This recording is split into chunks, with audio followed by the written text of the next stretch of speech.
Syahrul Ramadan alladzi unzila fihi al-Qur'an hudan linnas wa bayyinatin minal huda wal furqan. Quran diturunkan kepada manusia melalui malaikat Jibril kepada Nabi Muhammad SAW, lalu teruskan kepada para sahabat, lalu para ulama, lalu nyampe kepada kita sebagai pedoman dan pembeda antara hak dan yang batil. Maka konsep Al-Quran ada 4. Di dalam Al-Quran ada 4 yang dibahas oleh Allah untuk kita hambanya. Yang pertama, Al-Quran konsepnya di dalamnya adalah mengandung akidah, membahas tentang tauhid, membahas tentang keimanan. Orang-orang yang beriman, maka dia insya Allah akan bisa menerapkan kehidupannya dengan Al-Quran. Orang-orang yang menerapkan hidupnya dengan Al-Quran, maka akan terjaga keimanannya. Di surat Al-Baqarah ayat pertama kita diingatkan, Alif Lam Mim, Zalikal kitabu la raiba fihi, hudan lil muttaqin. Zalikal kitab, dalam tafsirannya adalah hadzal kitab. Quran ini diberikan, diturunkan kepada manusia hudal lil muttaqin, sebagai petunjuk untuk orang-orang yang bertakwa. Hamil istri. Kalau kuasa Allah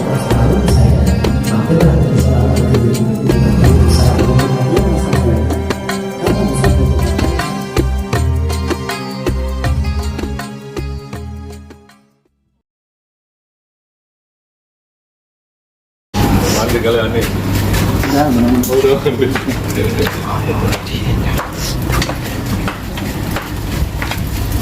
Ya. Udah tutup dulu. Iya.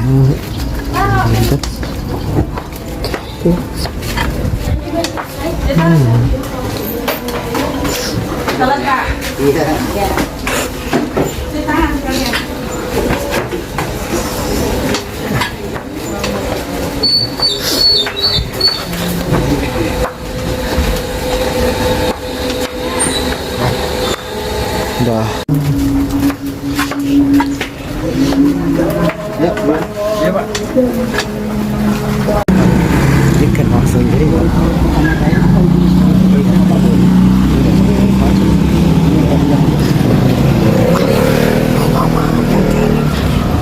Oh, ini.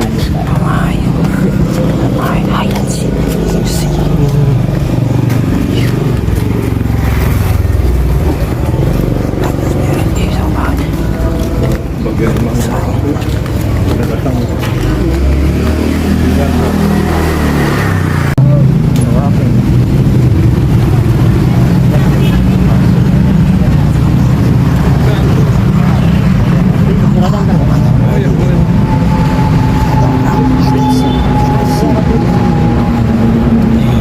Udah nggak ada ininya lagi tadi.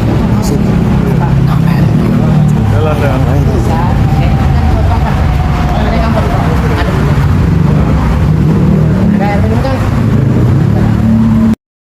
Alhamdulillah sudah sampai Masjid Riki, Komplek Pertamina, pinggir tol Cijago.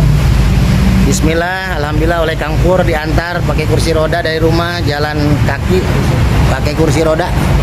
Mudah-mudahan alhamdulillah, mudah-mudahan khotibnya Jumatan kali ini berjalan lancar dan diberkahi Allah Subhanahu wa taala. Amin ya Allah ya Rabb. Itu di mana sih? Biasa. Ikut aja deh.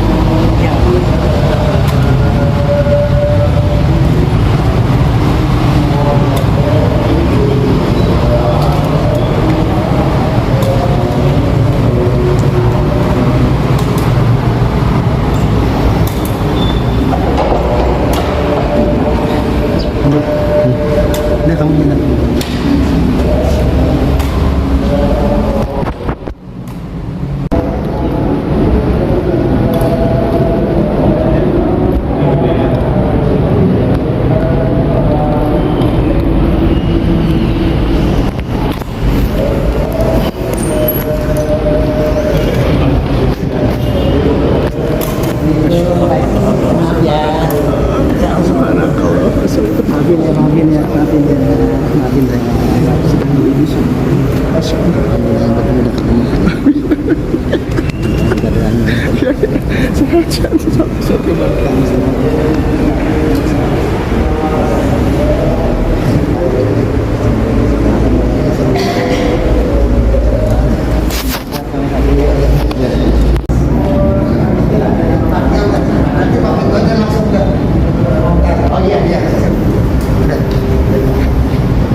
Alhamdulillah, alhamdulillahilladzi qad a'tana ni'matan katsiratan wa kabiratan lana wa hiya ni'matul imani wal islam.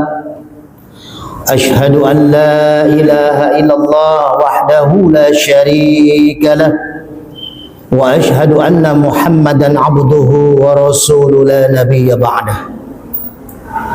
Allahumma salli ala Sayyidina Muhammad wa ala ali Sayyidina Muhammad kama sallaita ala Ibrahim wa ala ali Ibrahim fil alamin innaka Hamidum Majid. Faya ayyuhal hadirun usikum wa nafsi bitaqwallah faqad fazal muttaqun. Wa qala ta'ala fi kitabihil karim a'udzu billahi minasy syaithanir rajim. Bismillahirrahmanirrahim. Haqqa tuqatih fala tamutunna illa wa antum muslimun. Wa qala aidan inna nahnu nazzalna dzikra wa inna lahu lahafizun. Shadaqallahul azim. Hadirin sidang Jumat rahimakumullah. Puji dan syukur mari sama-sama kita panjatkan pada Allah Subhanahu wa taala. Pada Jumat kali ini kita masih diberikan nikmat oleh Allah, nikmat iman, nikmat Islam dan sehat wal afiat. Mudah-mudahan dengan kita berkumpulnya di masjid yang dicintai Allah ini untuk melaksanakan ibadah sholat Jumat ini menandakan tanda syukur kita atas nikmat yang telah Allah beri. La in syakartum la azidannakum wa la in kafartum inna adabi lasyadid. Salawat dan salam semoga senantiasa tercurah kepada pemimpin alam Nabi besar Muhammad sallallahu alaihi wasallam, kepada keluarganya, para sahabatnya, dan mudah-mudahan kita yang hadir pada Jumat kali ini mendapatkan syafaatul uzma di yaumil akhir nanti dan kita diaku sebagai umat Nabi Muhammad sallallahu alaihi wasallam. Hadirin sidang Jumat rahimakumullah. Khatib berwasiat buat pribadi juga kita semua yang hadir.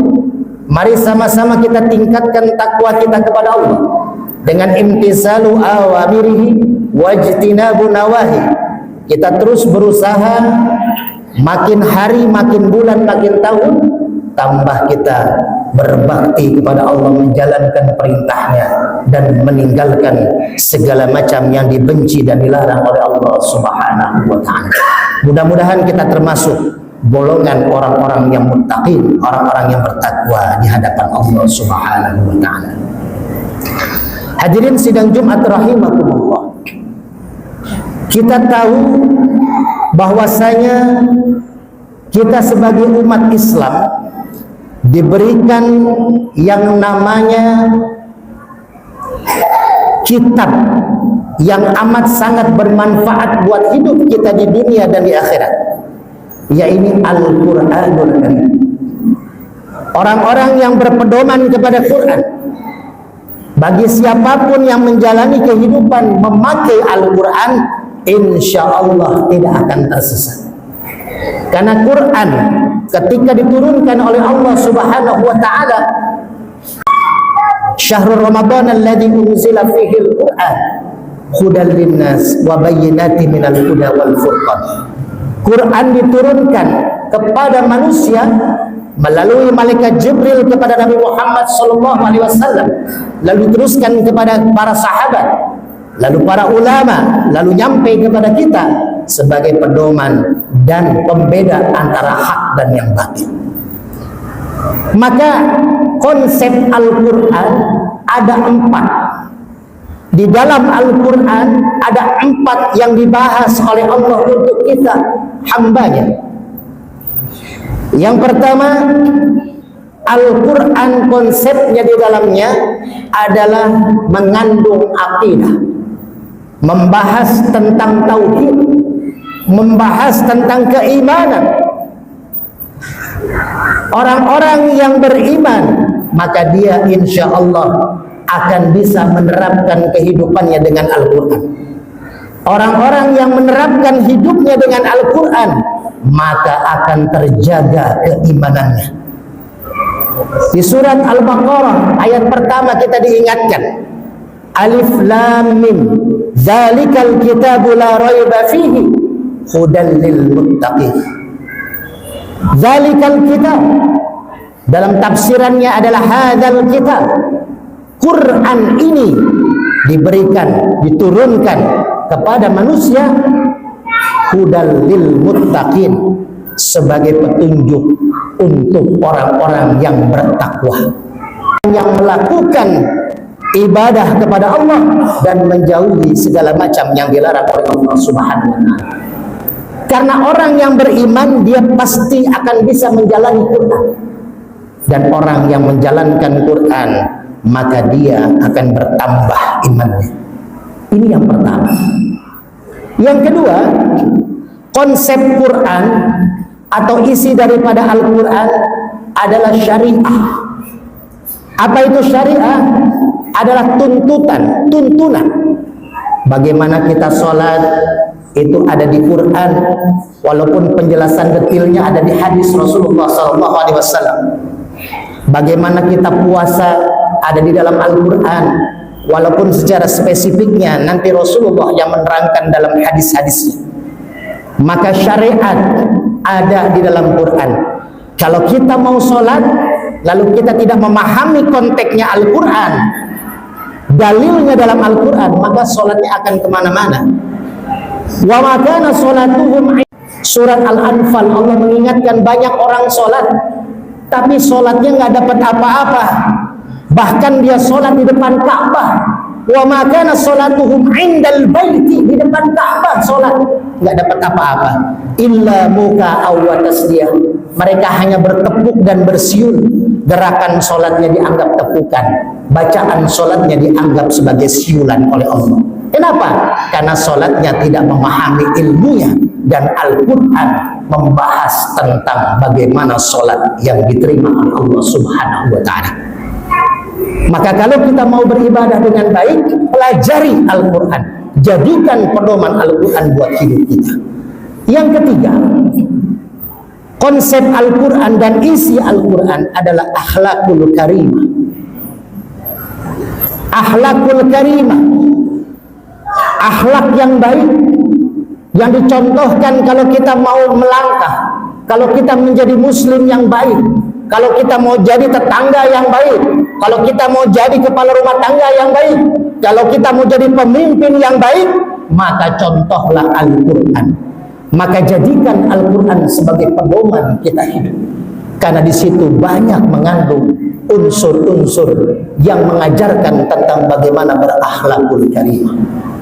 Dan yang keempat, yang terakhir dalam Al-Quran, yaitu adalah kisah-kisah. Diceritakan oleh Allah kisah-kisah dalam Al-Quran. Untuk apa? Menjadi contoh, menjadi figur. Bagaimana kita menjalankan Al-Quran dengan keimanan, dengan tauhid, dengan akidah. Bagaimana kita menjalankan Al-Quran dengan syariatnya. Bagaimana cara kita berakhlakul karimah sesuai Quran.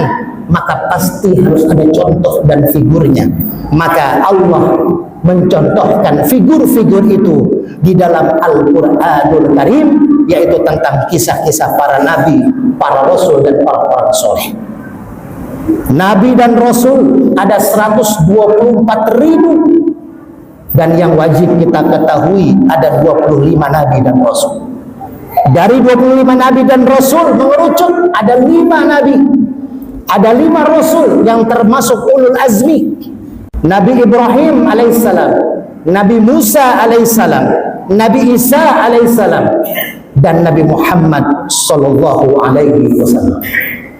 Dari 5 nabi yang sangat mulia, ada 2 nabi yang paling mulia, yaitu Nabi Ibrahim alaihissalatu wassalam. Kita tahu saudara-saudara kita sudah mulai pulang dari haji, sudah pulang dari ibadah dari tanah suci.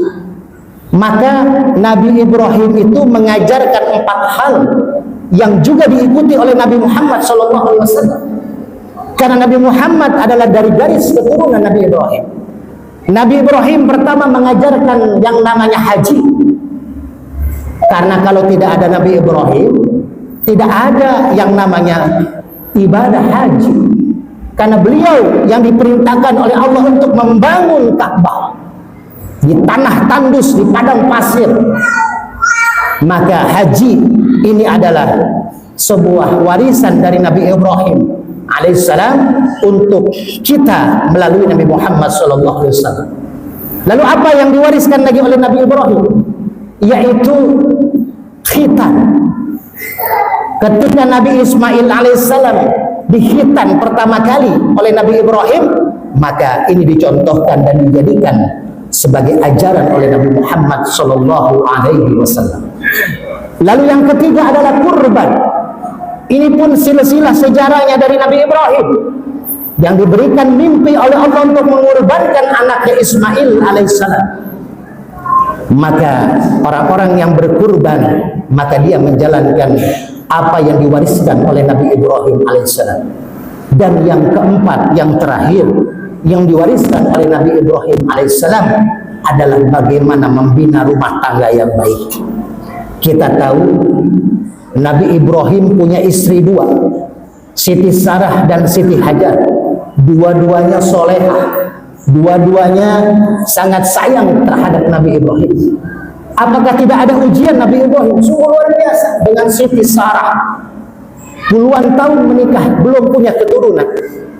Maka kalau kita diberikan ujian oleh Allah, jangan pernah kita bersedih. Nabi saja diuji, Nabi saja diuji. Jangan kita merasa minder.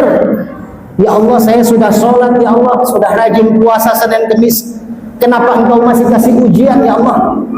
Bapak hadirin yang dirahmati Allah, tanggal 15 Desember hari Minggu subuh, saya berangkat kajian subuh di Cilodong.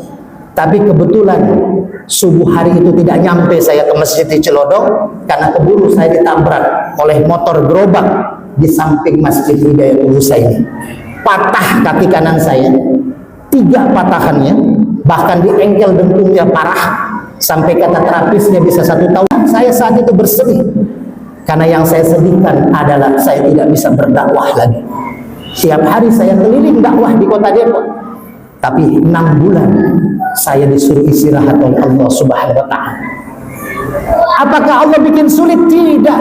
Allah buktikan selama saya 6 bulan sakit, 100 DKM masjid lebih, ribuan orang datang menjenguk, mendoakan, mensupport saya. Dan alhamdulillah 3 minggu yang lalu saya sudah bisa dakwah, walaupun kaki masih kram. Ketika berdiri saya sudah diminta oleh Masjid Al-Falah Pondok Cibubur dan Masjid Permata Puri untuk mengisi khotbah Jumat. Ini adalah keberkahan dari Allah. Sakit kita, kalau kita tengok para nabi, ujiannya lebih besar, Pak. Kita belum apa-apa. Nabi Ayub alaihissalam, ujiannya begitu luar biasa, puluhan tahun. Kita hanya diberikan penyakit yang mungkin mengurangi kebahagiaan kita, kenikmatan kita sudah mengeluh kepada Allah Subhanahu wa Ta'ala. Maka hadirin yang dirahmati Allah, ini contoh Nabi Ibrahim dalam berumah tangga. Beliau akhirnya menikah dengan Siti Hajar, punyalah Nabi Ismail, terus sampai keturunannya datanglah, lahirlah Nabi Muhammad SAW. Dari Siti Sarah akhirnya pun mengandung, mempunyai anak Ishak, Ishak punya anak Yakub, Yakub punya anak Yusuf, terus para nabi, bahkan Nabi Isa alaihissalam pun adalah keturunan dari Siti Sarah. Maka hadirin yang dirahmati Allah, inilah contoh. Quran ada 4 konsep, dan Nabi Ibrahim pun memberikan 4 warisan kepada kita. Maka hadirin yang dirahmati Allah, di Jumat yang berkah kali ini, kita doakan saudara-saudara kita yang berangkat haji, yang sekarang sudah mulai satu persatu pulang kembali ke tanah air.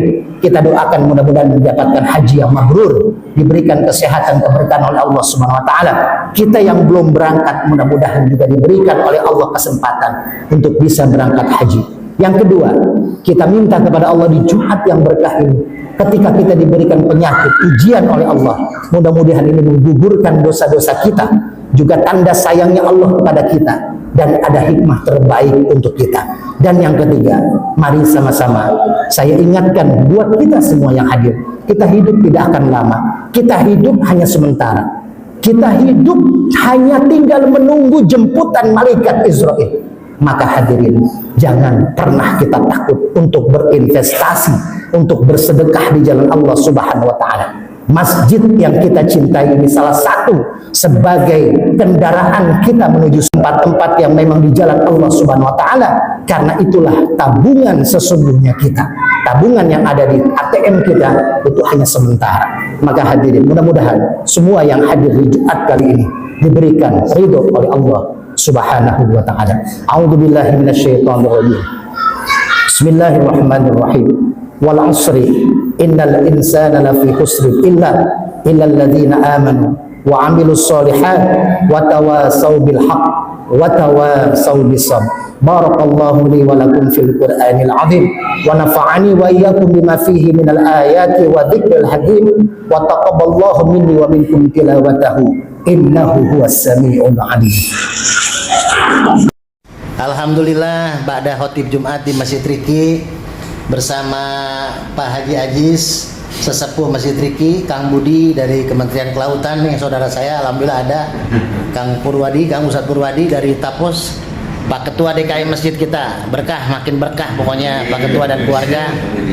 Dan nih, ini sahabat saya nih, suaminya Putri, guru anak-anak saya, tambah sehat, tambah berkah. Kita lagi ngopi dulu di Masjid Riki, Komplek Pertamina. Walaupun tadi agak keram tadi Pak Haji. Alhamdulillah, mudah-mudahan berkah-berkah. Karena kalau enggak Oh iya, itu yang bikin sakit itu. Iya, saya juga sama. Iya.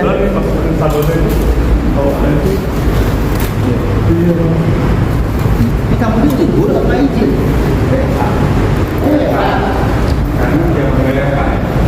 Mana?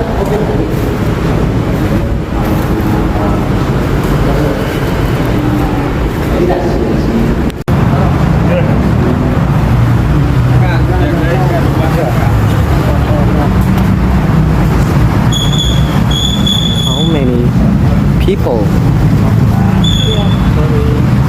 There's so many people help my dad. I respect. Thank you. Makasih. Iya, makasih.